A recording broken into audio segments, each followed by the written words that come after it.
The air buzzed with excitement, like the world was holding its breath for something huge.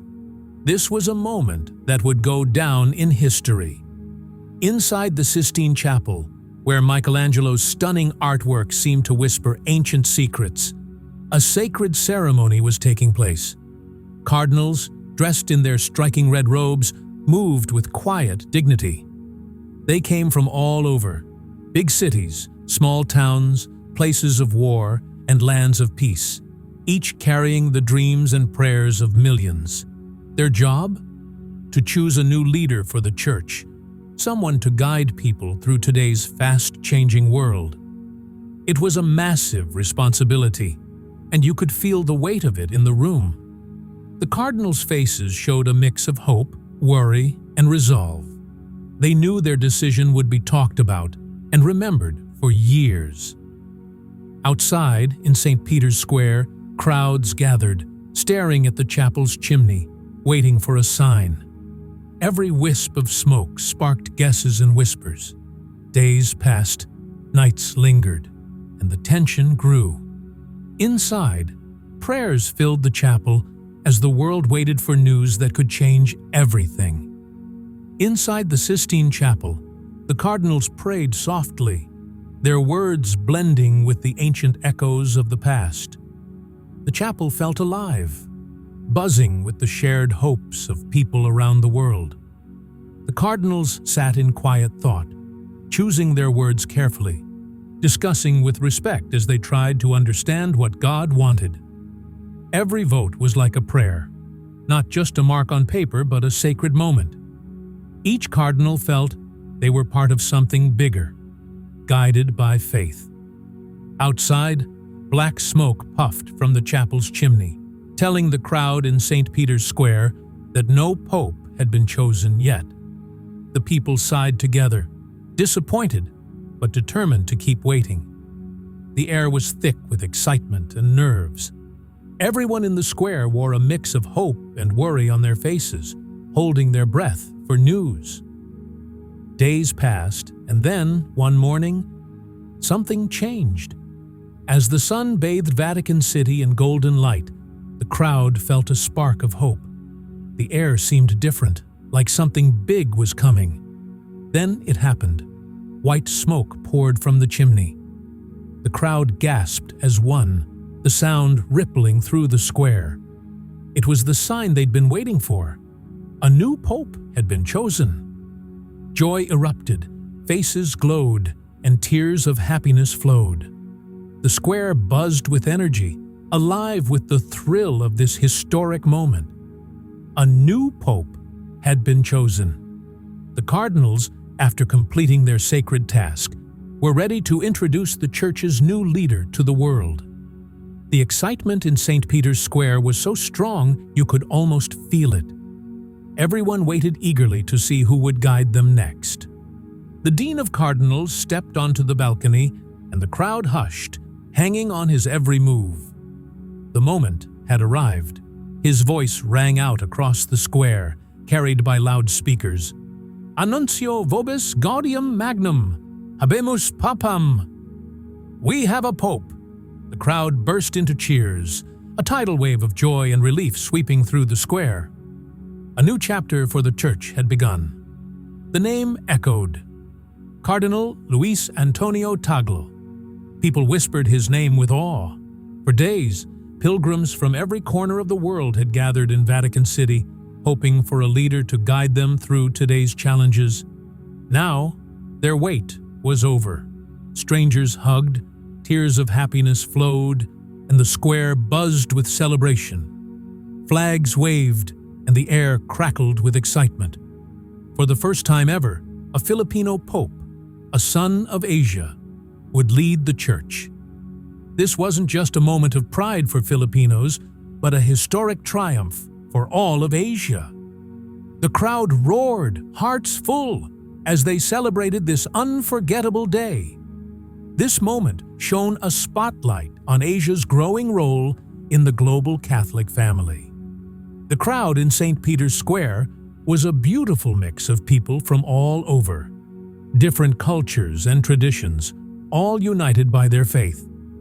Inside the Sistine Chapel, Cardinal Tagle, his face full of humility and calm, accepted his new role as Pope. The responsibility was huge, but his peaceful presence showed he was ready for the challenge.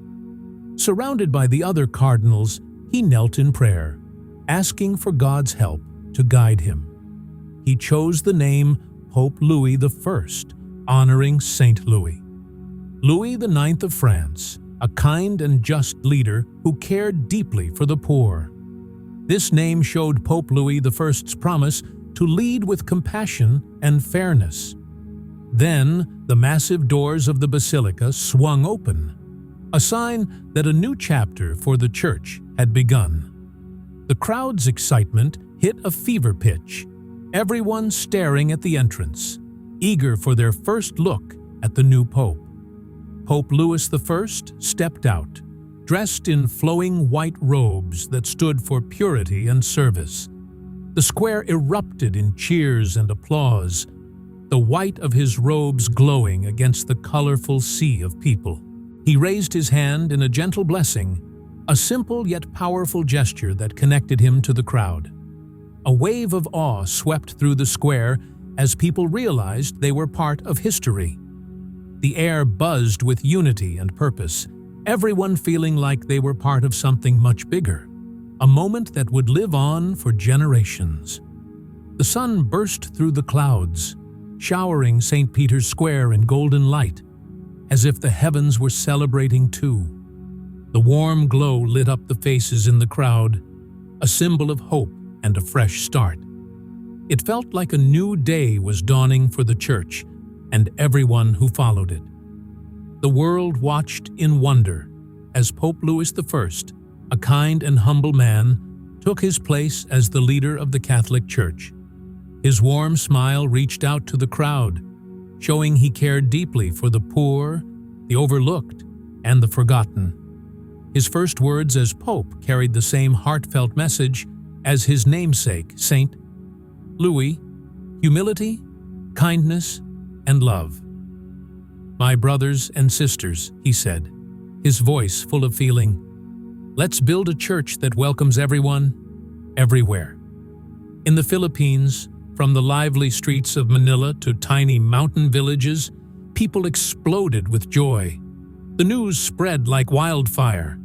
A Filipino, a shining symbol of hope and faith, was now the Pope. Church bells rang out across the country, fireworks lit up the sky, and tears of happiness flowed as people celebrated. The Philippines, a nation of deep faith, felt truly blessed. Across Asia, from Seoul's cathedrals to Jakarta's churches, excitement rippled. Pope Louis I, a leader who understood Asia's dreams and challenges, was ready to connect East and West, building understanding and respect. From the Americas to Africa, Europe to Oceania, prayers of thanks filled the air. Asia's vibrant, growing church now had a strong voice on the global stage, and the world felt the promise of a brighter future. The world welcomed Pope Louis I with open hearts. His call for unity, his care for the poor, and his vision for a kinder, fairer world touched people of every faith and background. World leaders, inspired by his humility and message of peace, sent their congratulations. Here was a leader who could unite people and spark hope for a brighter future. Pope Louis I, a man who had spent his life serving others, brought deep humility and kindness to his role as Pope. He was a true people's leader, a shepherd who stayed close to his flock. He spent his days meeting the poor, the sick, and the forgotten, listening to their stories, offering comfort, and reminding them of their worth.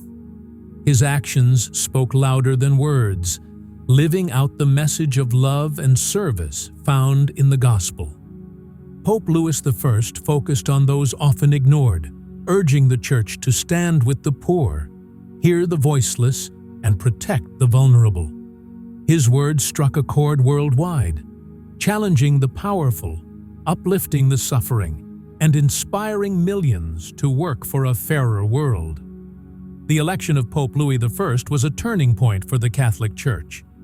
It wasn't just a big moment for the Vatican, but for Catholics everywhere.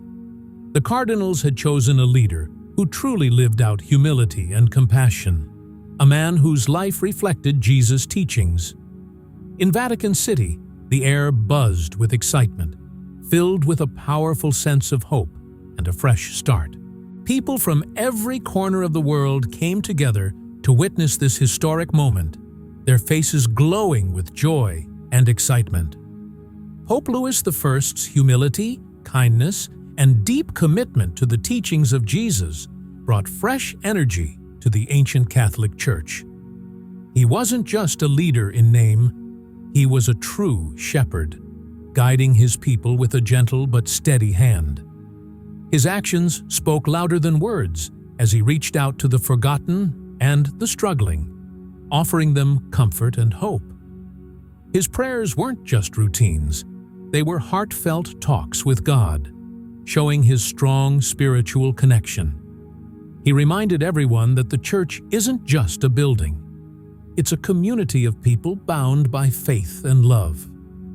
Whether speaking to a huge crowd in a grand cathedral or chatting with pilgrims in a small chapel, Pope Louis I was genuine, breaking down walls and bringing people closer together. His message was clear. The church lives in the hearts of its people. As he stood on the balcony of St. Peter's Basilica, arms open wide like an embrace, the world looked up with hope. The crowd below, a colorful mix of faces from every part of the globe, gazed at him with admiration.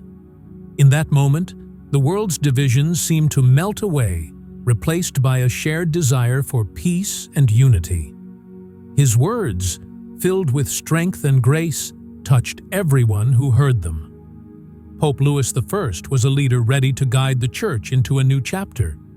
He spoke not just about faith, but about living it every day, fighting for fairness, caring for the planet, and working for peace in a troubled world.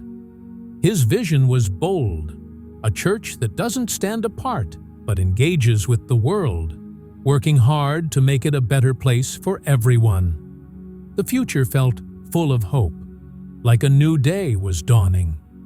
With Pope Louis I leading the way, the Catholic Church had a fresh sense of purpose and direction. There were challenges ahead, but also exciting chances for growth and change.